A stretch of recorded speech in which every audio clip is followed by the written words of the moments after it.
happy to see you guys show up on time. And in this session, I will go over some of the math monthly assessment questions. These questions are from the math assessment you took today with your homeroom teachers. Okay?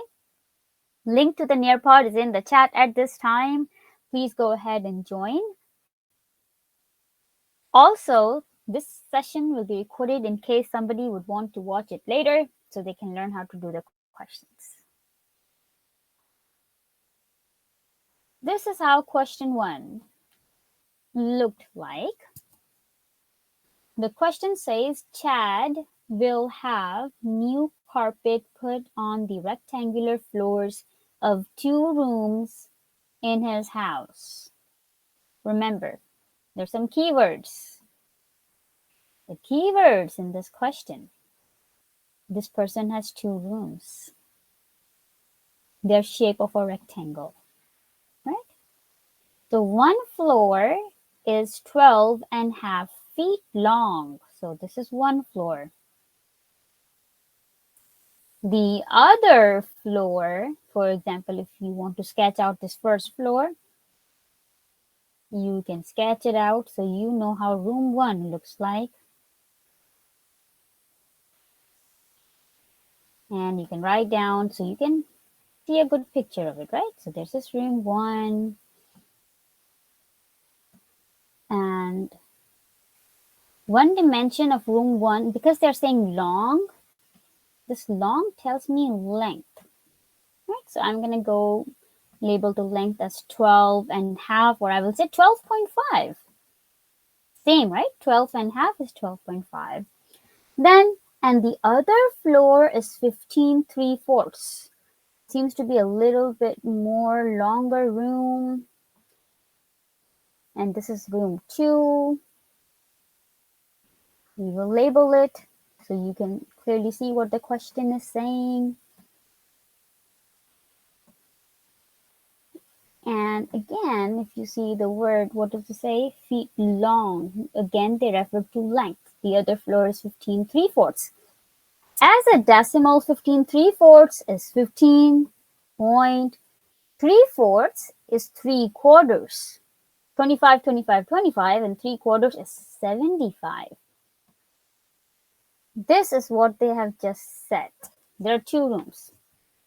Each floor has a width of 10 feet, each floor. Then I also know that each of the floor will have the second dimension as 10, right?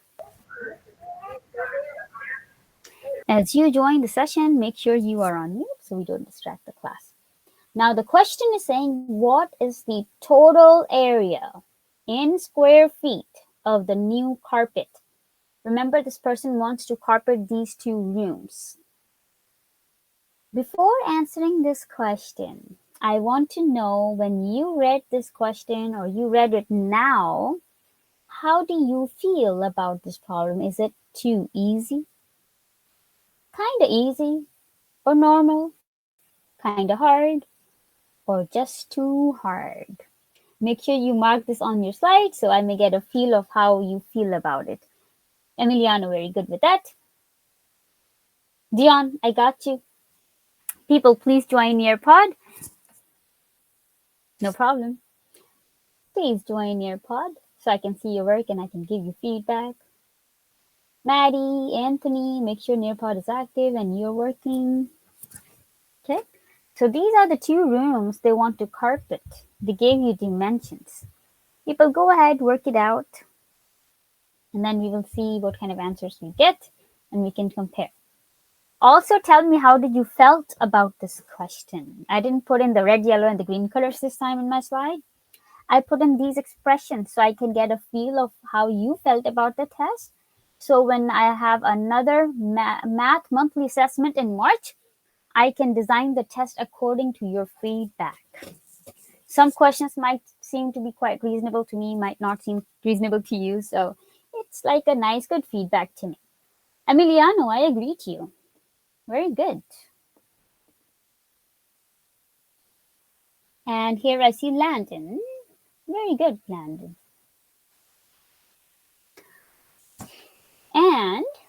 Therefore, in this question, you are going to find area of each of the room. And that will be like, in order to find area of room 1, let's do room 1.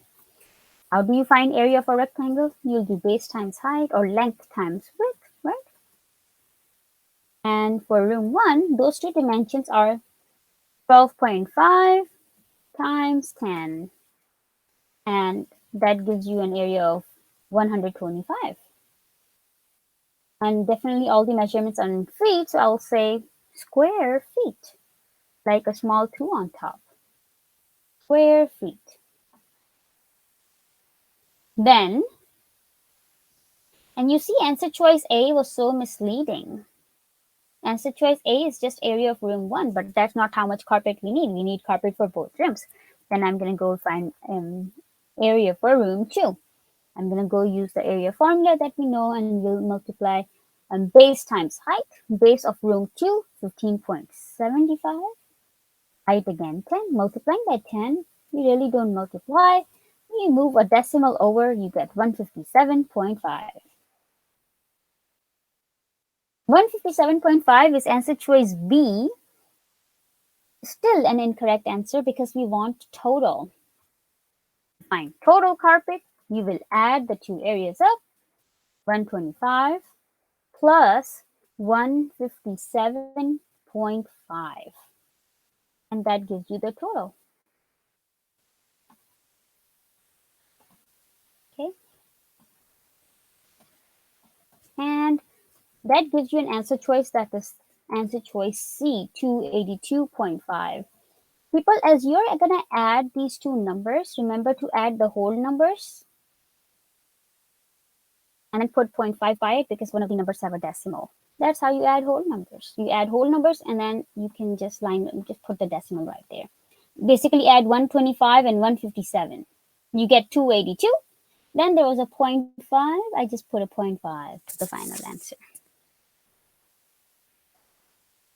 And in this one, the correct answer should have been C. Let me know if anybody has a question.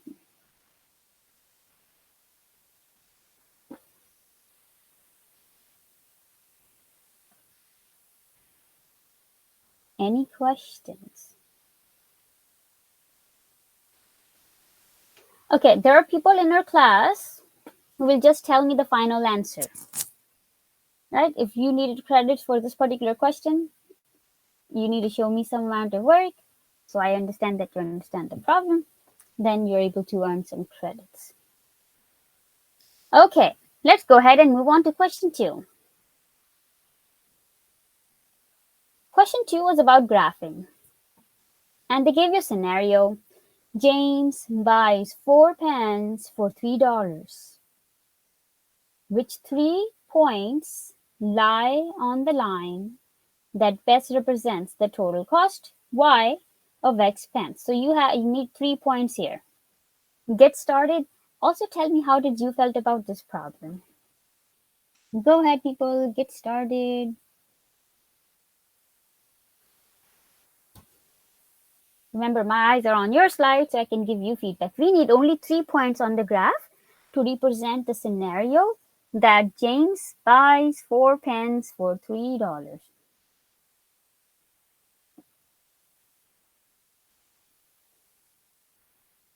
Okay, Valerie. I agree to you. Very good.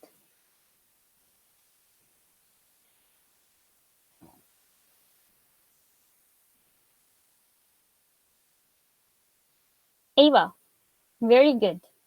Please let me know how did you felt about this question.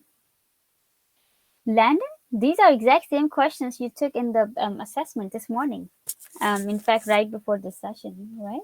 Exact same questions. I wanted to make sure we can go over some questions and see. Paige, very good. Anthony, very good. Emiliano, very good. Maddie, I agree to 2 points on your graph. Dion, very good. Jamie, put dots on yours. Nawayat, how did you do it? Who will guide me on the first dot I will put on the graph? So 4 pence and $3. Right? How will that look like? Landon, go ahead. The first dot would probably be, since it says 4 pence and $3, you can know that the first dot would be Y3 and X4. Very good. Very good. So 4 pence. 4 over here cost $3 over here. That's the very first dot. Landon, keep guiding me with the rest of the dots. Oh, okay. Um, I guess the next one would probably be 8 and 3. Not eight Eight and three, eight and dollars. six. Eight Yeah, dollars, yeah. Will you get 6 pence? no, Can you six explain? dollars and 8 pence. Oh yes. $6 cost, yeah, $6 you get 8 pence. How do you figure out this one, Landon? Um, well, if you take the numbers that you got and increase them by double, you would get that next point that you can graph. Will be, yeah, 8 pence, $6. Very good. Then Landon, where will we get the third dot from? Um, if you had, well, there's no more points that you can graph from the line without going to zero. So, Oh, so go to zero where? Zero, zero? yes.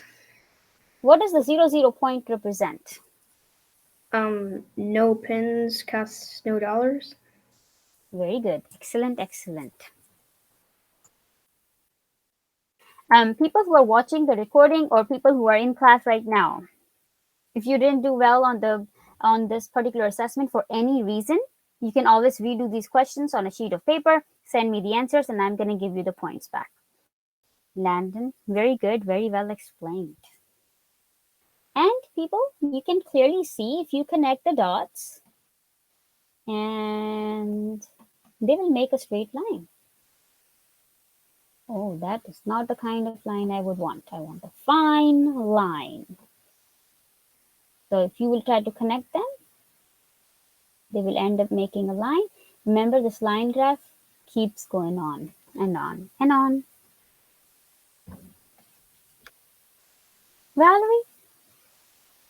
Okay. Anybody has any questions over this? Does it make sense that $4, 3 pence, $8, then 6 pence, right? And so on and so forth. Let's go ahead and move on to the next question. Question 3. Question 3. The manager of a coffee shop recorded the number of customers who put vanilla creamer or chocolate creamer in their coffee during 1 hour and classified them by age.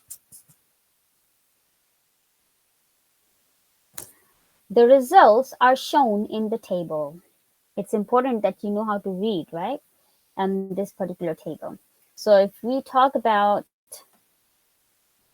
the vanilla creamer, we are looking at this piece, right? How many people chose vanilla?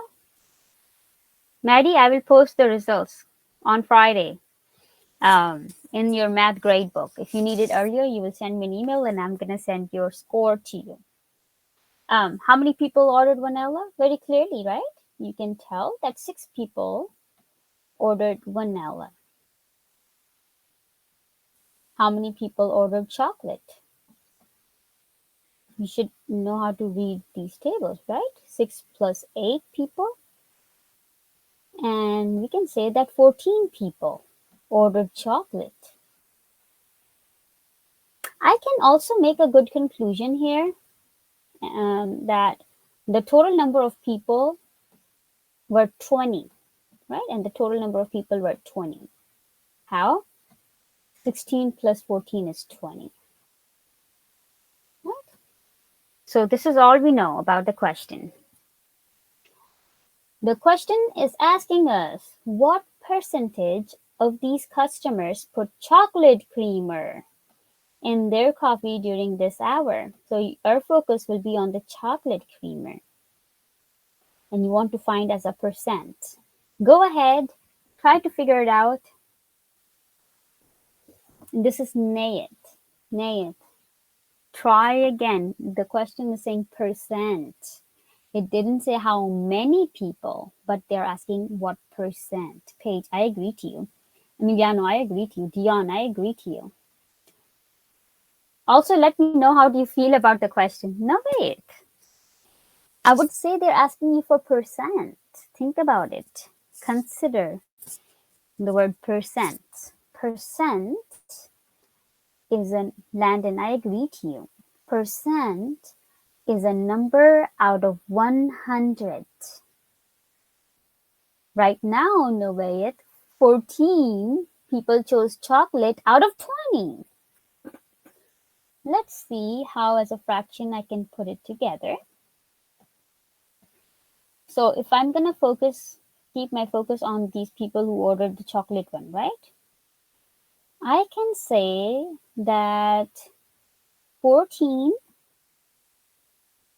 out of 20 people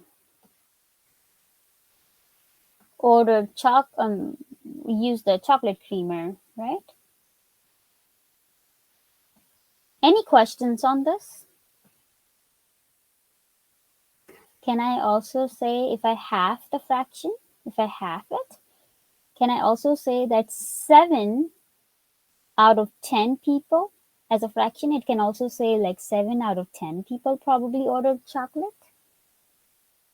Any questions? That makes sense? Because I halved 14 and then I also halved 20, right? And that ends up being 7 out of 10.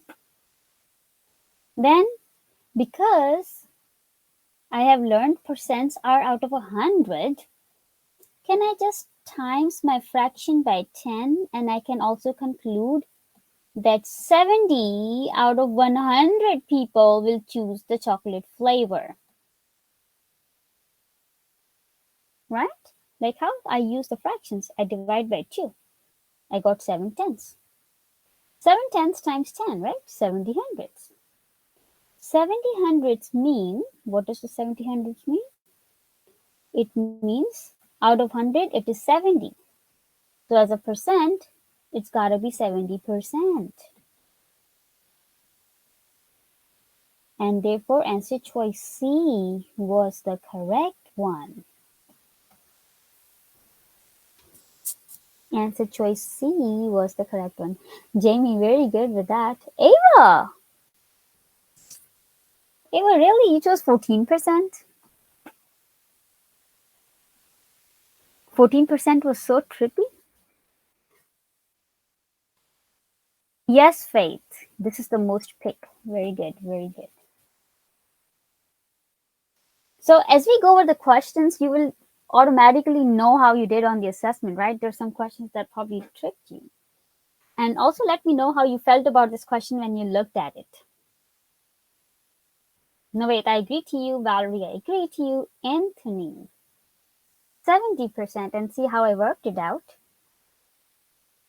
If there are questions, slow me down and ask me all your point of confusions before we move on. Remember, there are people watching the recording and they don't have option to ask me questions, but your questions will be meaningful to them. Okay, let's go ahead and move on. This was question 3, right? So we move on to question 4. Question 4.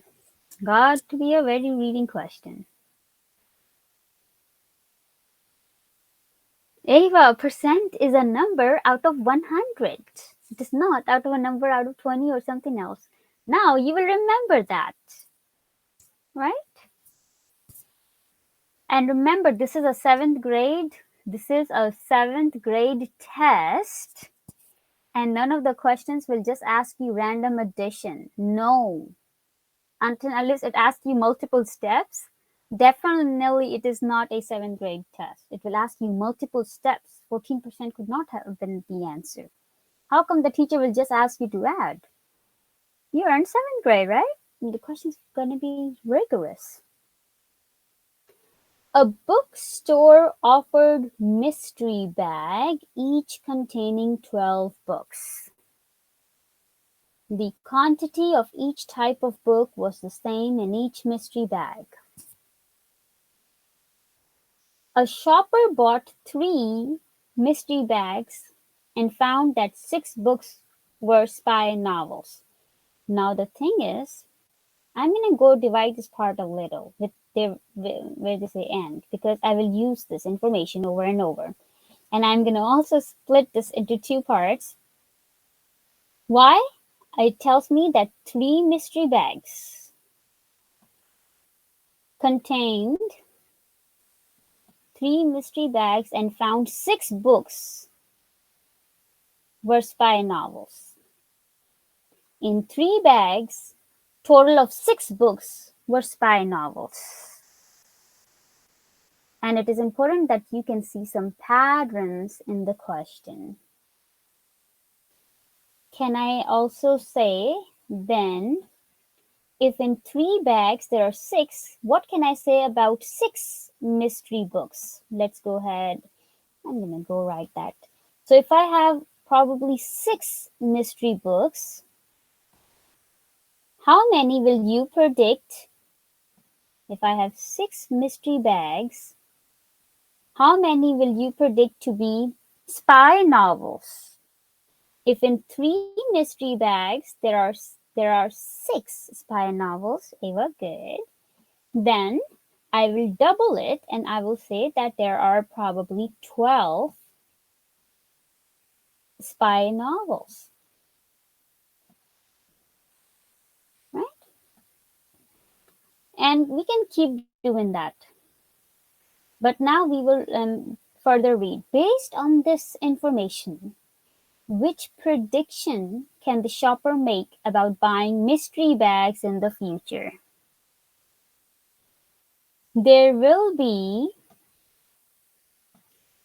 4 more spy novels in 8 bags than in 6 bags. Right? Now they're talking about 8 bags and 6 bags.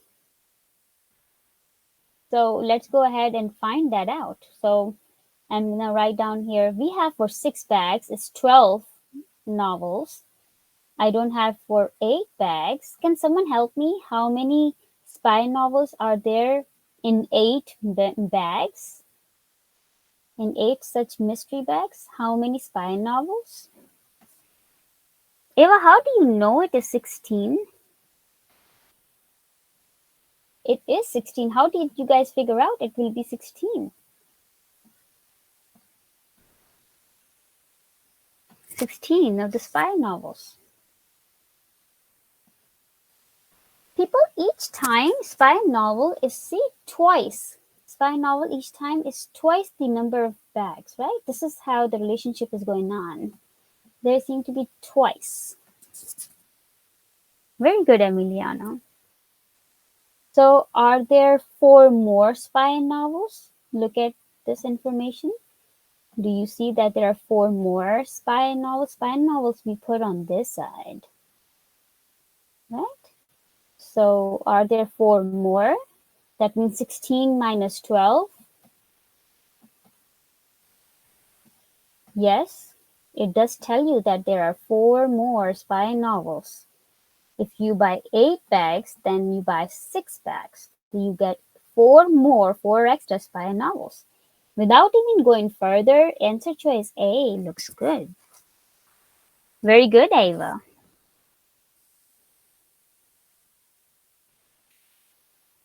Without going further, I can conclude that A looks good. Let's see how the rest of you guys did and how did you even feel about this question. Very good, Dion. Emiliano, very good. Landon, very good. The rest of us did not answer. Any questions? There will be at least 3 to 4 questions on STAR that will ask you to predict. Why? Most of the math that we do is so that we can make predictions, right? And make some good decisions, mathematical decisions. And for example, if yesterday 80% of you guys were present for my reading assessment, I'm going to make a prediction that today I will assume that around 80% of you guys will also be present. That means tomorrow during makeup sessions, I'm going to invite this many people because of based off my prediction. So most of the math is there for making predictions so people can make some good decisions. Okay. So will STAR tests have multiple prediction questions? They will ask you to predict in multiple different ways. This will be the final question we will solve for today. Which equation represents the linear relationship between x values and y values in the table? If for any reason you haven't heard, we will try to inform you x values are your, I'll write down a little bit higher. X values are normally your input values. Y values are your corresponding output values. So that you know, right? And you've got some rules. These are your input values. Y values are your output values. And you've got 4 different rules. See which rule gives you these output values when you are using the given input values. Absolutely, Ava.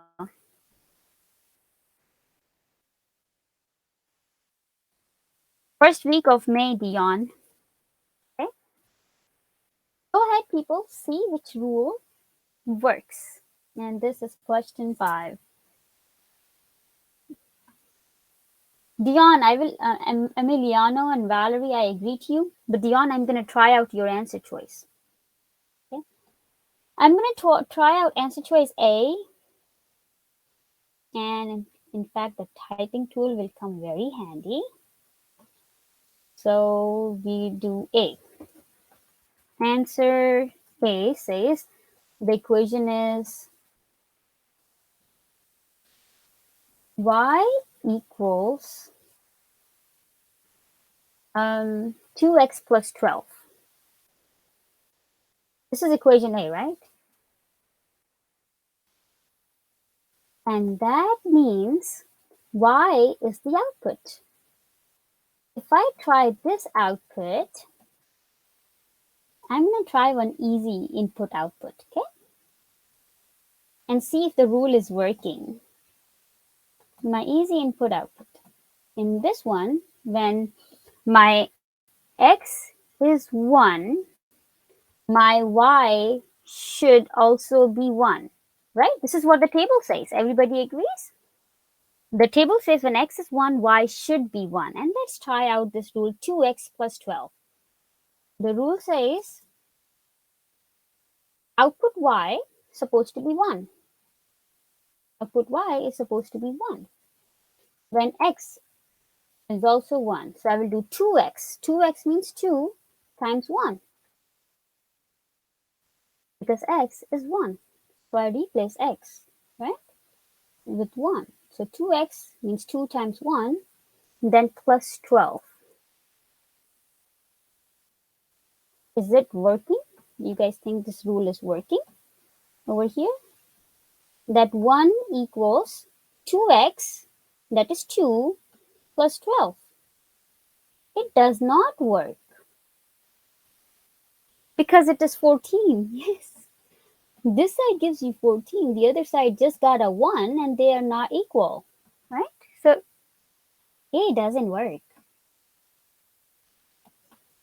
Then we will go and move on to B. B says you do 5 times x, then subtract 6. I'm still going to use my original input-output value where x is 1 and y is 1. And let's try it out. This time we will try with a different color. And I'm going to try equation B. Let's write down. So equation B says that output y equals 5x minus 6. So output should be 1 when x is also 1. So 5 times 1 and then minus 6. Do you think equation B works? Is 5 minus 6 also 1? Is 5 minus 6 1? 5 minus a bigger number is a negative number. 5 minus 6 is negative 1, whereas this side has a 1. And this equation does not work, because when I put the x value of 1 right from here, x is 1, the output should be 1, like from here. It doesn't work. I'm going to take over answer choice B. Okay? Then we will try answer choice C. C says 6x minus 5. So y equals 6x minus 5. The output, the yellow bubbled input output are, I know, the input output values I'm still using is 1 and 1. So my output is 1 when my input is 1. So 6 times input of 1 gives me 6. 6 minus 5 gives me 1, right? 6 minus 5 does give you a 1. So this worked this time. It did work. Let's try out a different input-output values. Yes, Betsy, absolutely I will. Then, if this worked, but I just want to be so sure my answer is correct, I'm going to go try this one also, right? In this one, my output will be 13, right? I'm going to put 13. My input is 3, so I will say 13 should equal, but the input is 3, right? So I will do 6x, 6 times input. So 6 times 3. 6 times 3 gives you 18. And then minus 5. 18 minus 5 is 13. That's the output we want. It is a working rule. And C will be the correct answer. If you continue to check all other input-output values, C will continue to work. That is how you know it's the correct answer. We will end the session here and we will continue and pick from question 6 on Friday. Okay. Thank you so much for attending. I will publish the class recordings right after the session.